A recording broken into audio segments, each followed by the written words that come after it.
Охлювът Сами, който бързал. В едно ухаещо поле, огрявано от мекото утренно слънце, живеел малък охлюв на име Сами. Той бил различен от другите охлюви. Докато всички пълзели много бавно, наслаждавайки се на всяка капка роса, Сами бързал.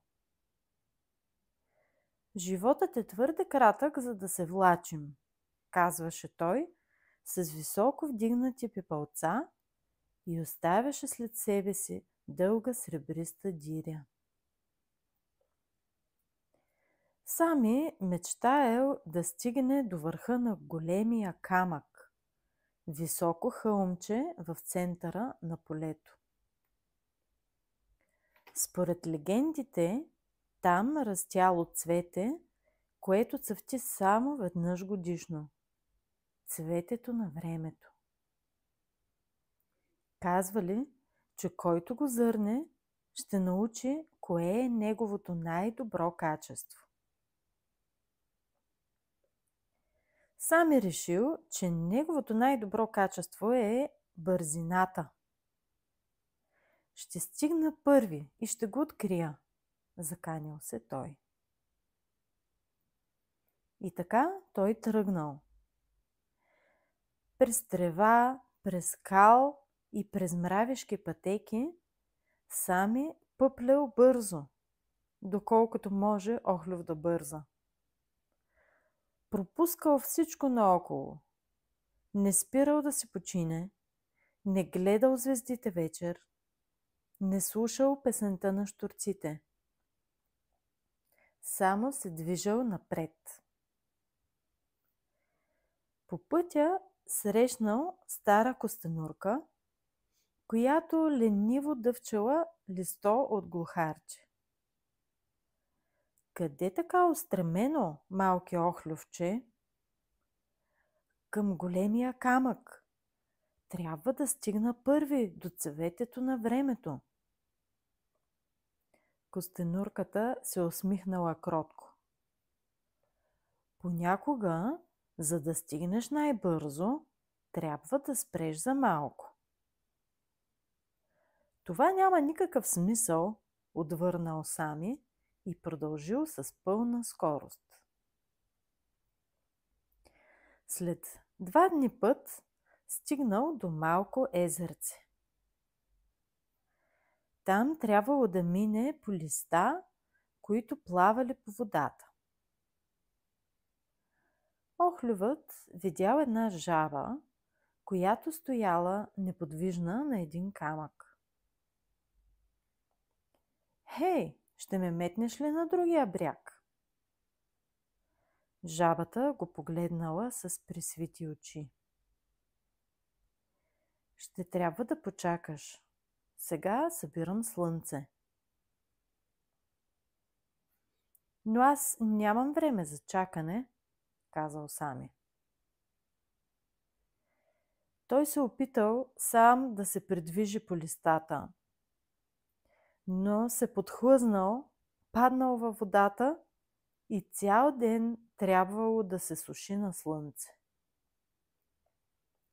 Загубил цял ден, защото не пожелал да почака малко.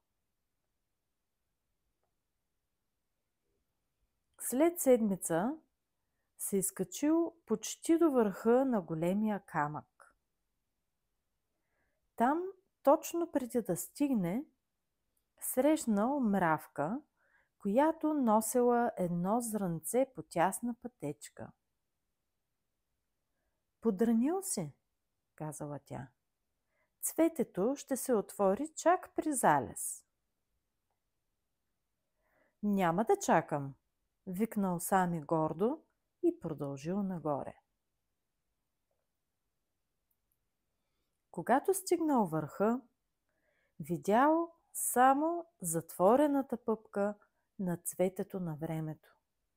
Сребриста и мълчалива. Сами се ядосал. Толкова много бързал, само за да открие, че е твърде рано и цветето не желае да отвори листенцата си за него и да му разкрие тайната си. Натъжил се и започнал да плаче от отчаяние. Чувствал се изморен и имал нужда от почивка. След известно време Сами се успокоил и зачакал.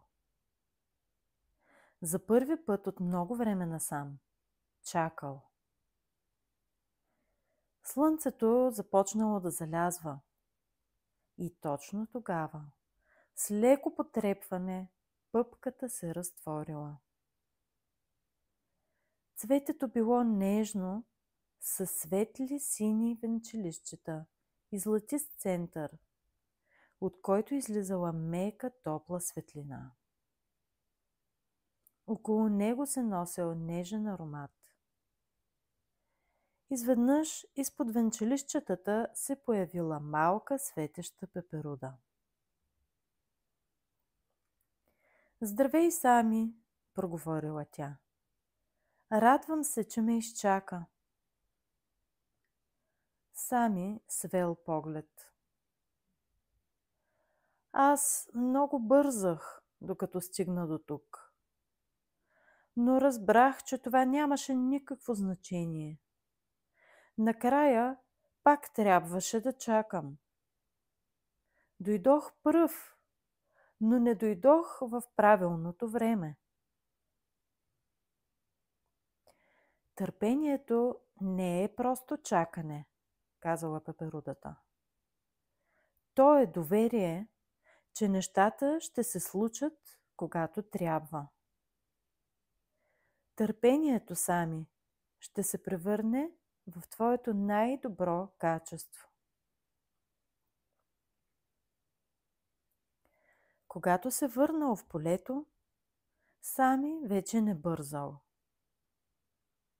Започнал да поздравява тревите сутрин, да наблюдава как се показва дъгата след дъжд, да слуша песните на птиците, без да мисли за нищо друго. Мина време. Сами вече беше стар охлюв. Всеки ден гледаше как нови охлювчета тръгват по пътеката към върха. Той не им казваше да не бързат. Само им намигваше и им прошепваше: „Ще разбереш, когато стигнеш.“ И когато те се връщаха с блеснали очи и усмивка, той знаеше, че търпението вече е и в техните сърца.